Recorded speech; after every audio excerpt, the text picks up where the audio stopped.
Assalamualaikum warahmatullahi wabarakatuh.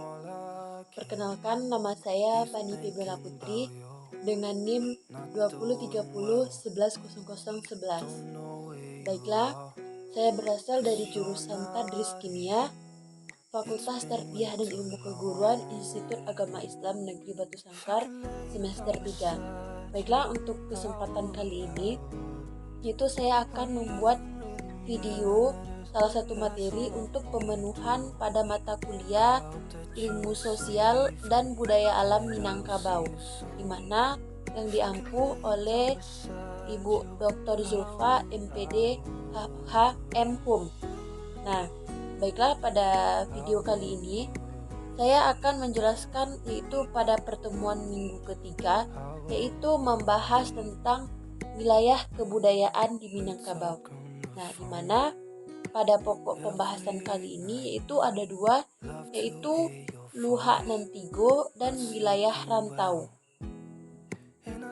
Nah, jadi mungkin sebelum kita masuk kepada pembahasan mengenai Luhak Nantigo, nah itu jadi di Luhak Nantigo ini ada istilahnya, atau istilah Luhak Nantigo itu atau disebut dengan Marawa atau lambang, bisa juga disebut dengan mencerminkan tiga adat yang ada di ranah Minang. Nah, sedangkan Luhak Nantigo itu disebut sebagai ikatan yang tak akan pernah bisa terpisahkan dari tiga desa atau yang disebut dengan tiga nagari. Nah, jadi di Luhak Nantigo ini, atau mengenal Luhak Nantigo asal mula budaya Minangkabau. Nah, di mana untuk wilayah Dare adalah wilayah daratan yang pertama kali ditinggali oleh masyarakat Minangkabau. Berdasar sejarah dan tambo Minangkabau, masyarakat Minang pertama kali bermukim di daerah lereng Gunung Merapi, kemudian menyebar ke tiga daerah di sekitar Gunung Merapi. Nah, jadi ketiga daerah terkenal disebut dengan istilah Luhak Nantigo.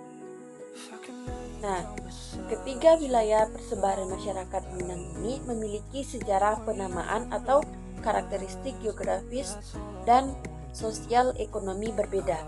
Luhak dalam bahasa Minangkabau diartikan sebagai sumber air atau sumur sebagai wilayah luhak tersebut. Nah, di sini ada sedikit video mengenai tentang pembahasan sekilas tentang Luhak Nantigo.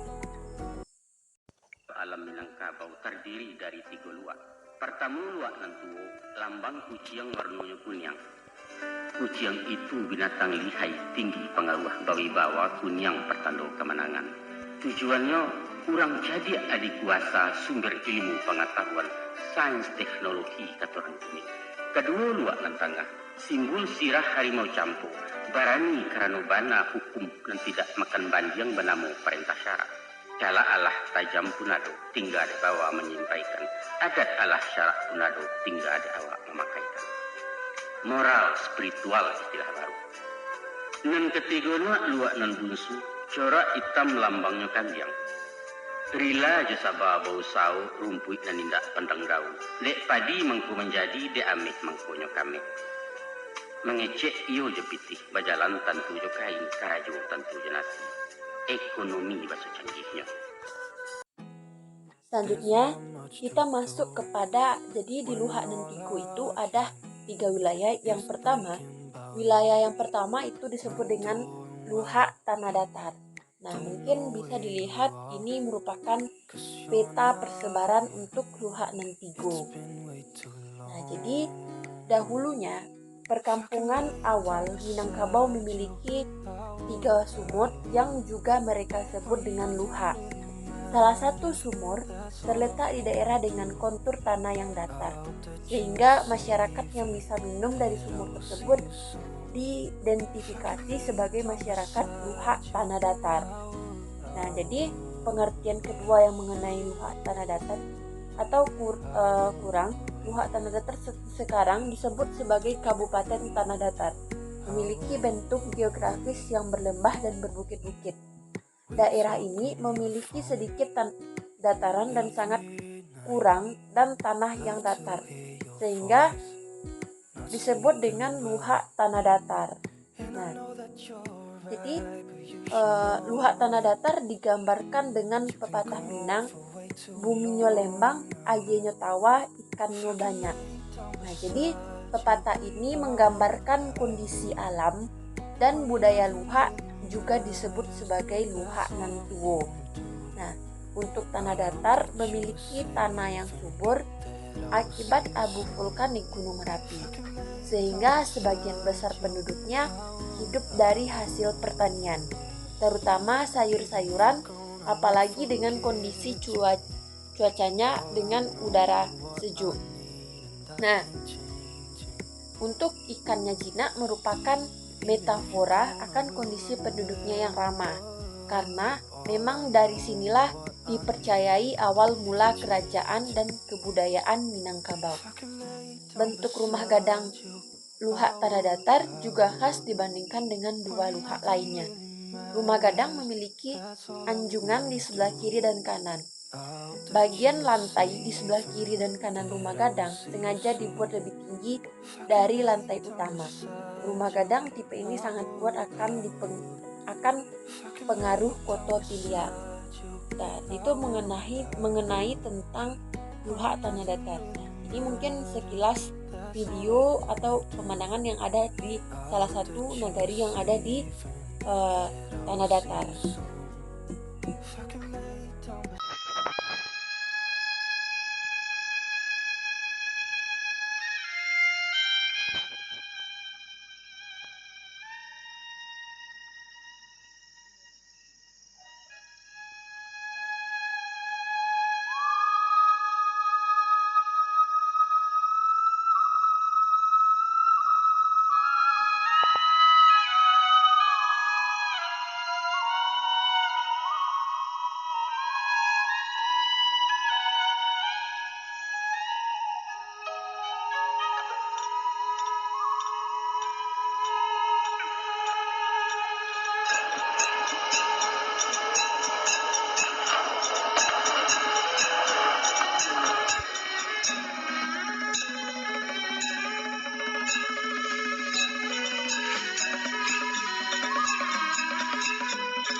Nah, selanjutnya yang kedua tadi itu membahas tentang tanah datar, sekarang kita membahas luhak agam.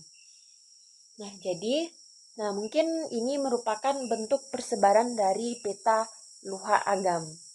Nah, untuk luhak agam ini sumur kedua yang dijadikan tempat pengambilan air minum di Nagari Tuwo Pariangan yang terletak di daerah yang banyak ditumbuhi tumbuhan mensia atau agam. Sehingga kelompok masyarakat yang bisa mengambil air di sana diidentifikasi sebagai masyarakat luhak agam. Nah, jadi pengertian kedua mengenai luhak agam ini, atau konon masyarakat di sini kekurangan tokoh-tokoh agama, sehingga syiar Islam tidak sebagus luhak tanah datar. Banyak tokoh agama yang didatangkan dari luar, ataupun penduduk lokal yang belajar keluar agama. Dari sinilah kemudian muncul istilah luhak agam yang artinya kurang tokoh agama. Nah, jadi luhak nan tangah ini menggambarkan dengan pepatah Minang, buminyo ange, ayenyo karuah, ikannya lia. Hal ini menggambarkan bahwa kondisi geografis luhak agam yang cenderung lebih panas dari luhak tanah datar. Selanjutnya, untuk masyarakat luhak agam itu digambarkan emosional dengan tingkat persaingan tinggi. Penduduk luhak dan agam lebih heterogen dan beragam karena memang daerah ini banyak pendatangan yang mencari sumber pendapatan. Nah, jadi berbeda dengan rumah gadang luhak tanah datar, bentuk rumah gadang luhak agam lebih dominan dipengaruhi kelarasan Bodhi Caniago. Lantai rumah gadang dibuat rata tanpa anjungan bagian kiri dan kanan. Itu mungkin pembahasan sedikit mengenai luha agam. Nah, selanjutnya ini ada sebuah video di salah satu pemandangan di wilayah luha agam.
Nah, selanjutnya yaitu yang ketiga, yaitu tentang luha 50 koto. Nah, mungkin bisa dilihat ini merupakan persebaran dari luha 50 koto. Selanjutnya yaitu kelompok masyarakat ketiga yang bermukim di Negari Tua Pariangan ini terdiri dari 50 keluarga. Masyarakat ini memiliki sumur luha sendiri yang digunakan sebagai sumber air bersih. Orang-orang inilah yang kemudian merantau dari tempat asalnya dan diidentifikasi sebagai penduduk luha 50 koto. Nah, jadi pengertian kedua itu kurang ketika berpindah dari Gunung Merapi, penduduk yang awalnya terdiri dari 50 keluarga ini kurang jumlahnya. Disinilah kemudian masyarakat yang kurang dari 50 ini disebut sebagai penduduk luha 50 koto. Nah, jadi kondisi luha 50 koto digambarkan lewat pepatah Minang, buminyo sajo aginyo jania ikanyo jina. Hal ini menggambarkan bahwa masyarakat 50 koto cenderung homogen, memiliki ketenangan pikiran dan hidup dalam rukun damai.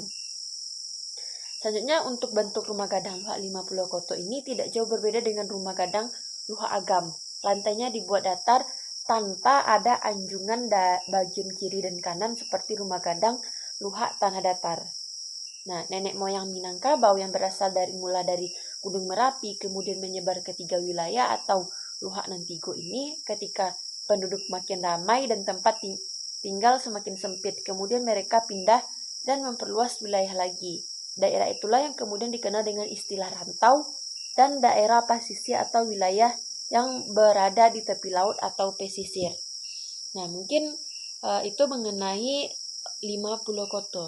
Dan ini adalah ada sebuah video salah satu bentuk pemandangan atau salah satu nagari yang ada di 50 koto.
Baiklah, selanjutnya kita masuk kepada pembahasan selanjutnya, yaitu wilayah rantau orang Minangkabau. Nah, daerah rantau adalah tempat merantau orang tua-tua zaman dahulunya dari wilayah Dare atau Luhak berbagai daerah di sekitarnya.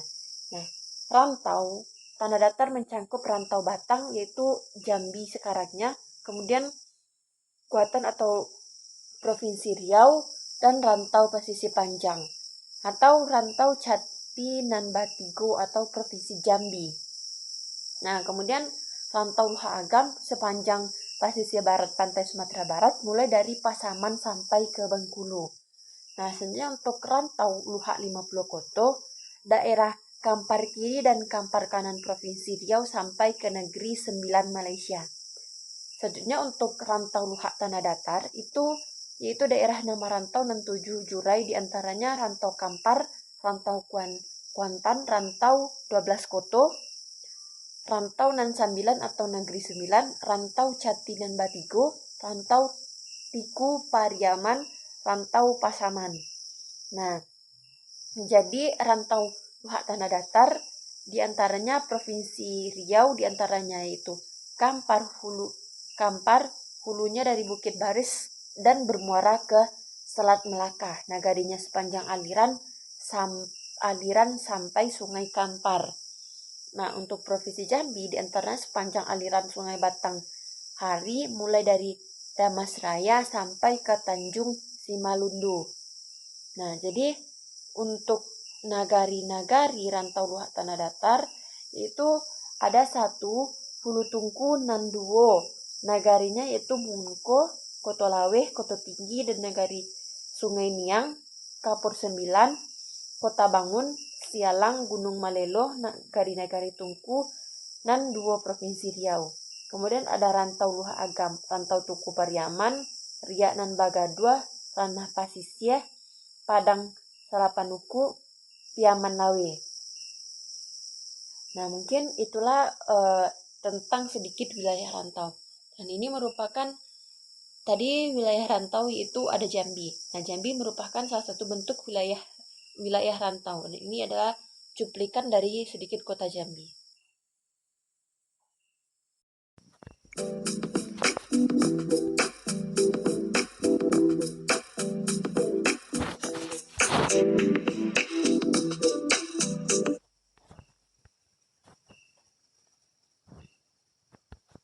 Mungkin itulah mengenai video UTS tentang salah satu materi pada mata kuliah Pendidikan Sosial dan Budaya Alam Minangkabau. Saya Pani Fibula Putri, kalau ada kesalahan mohon dimaafkan. Wabillahi taufiq wal hidayah. Wassalamualaikum warahmatullahi wabarakatuh.